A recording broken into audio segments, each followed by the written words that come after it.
اردو کے فروغ کے لیے کرناٹک حکومت سنجیدہ ہے۔ اردو والوں کی بھی ذمہ داری بنتی ہے کہ وہ آگے آئیں، اردو کو سیکھنے اور سکھانے کے لیے تحریک چلائیں۔ ان خیالات کا اظہار بنگلورو میں یوم اردو کی اختتامی تقریب میں حکومت کے نمائندوں نے کیا۔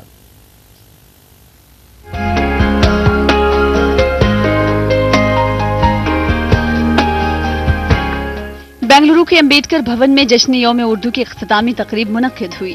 اردو ستاروں کی کھوج کے مقابلوں میں امتیازی مقام حاصل کرنے والے طلبہ کو انعامات سے نوازا گیا۔ اس موقع پر ریاستی وزیر آر روشن بیگ نے کہا کہ ریاست کے کونے کونے میں اردو سیکھو اور سکھاؤ مہم چلانے کی ضرورت ہے۔ انہوں نے کہا کہ کرناٹک میں اردو کو دوسری سرکاری زبان کے درجے کا مطالبہ کرنے سے پہلے اردو تعلیم کو عام کرنے کے لیے تحریک چلائی جائے۔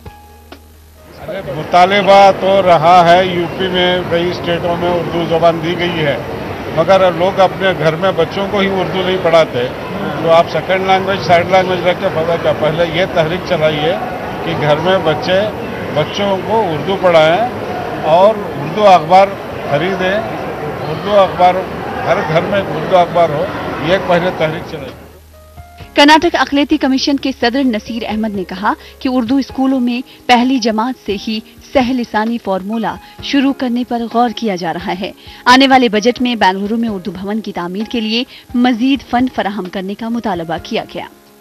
کے بارے میں پہلے اسکول کے بچوں کے لیے یہ ایک کوشش ہو رہی ہے کہ 3 لینگویج فارمولہ کیا جائے، اور جس میں انگلش پہلی کلاس سے ہی شروع کیا جائے، انگلش اور کنڑا پہلی کلاس سے ہی شروع کیا جائے۔ آگے چل کر جب وہ میڈیم، چاہے وہ انگلش میڈیم ہو یا اردو کنڑا میڈیم ہو، بچوں کے لیے آسان ہوگا۔ جشن یوم اردو کے موقع پر ننھی فنکارہ کھنک جوشی کو سال 2017 کا ممتاز شیریں ایوارڈ، جبکہ میسور کے اردو سماجی کارکن انور پاشا کو محمود ایاز ایوارڈ سے نوازا گیا۔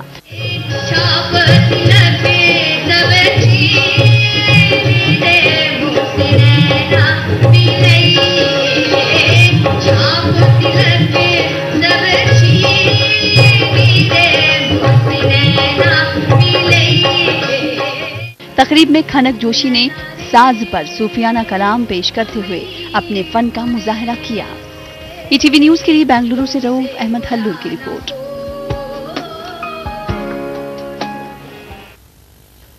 اردو کے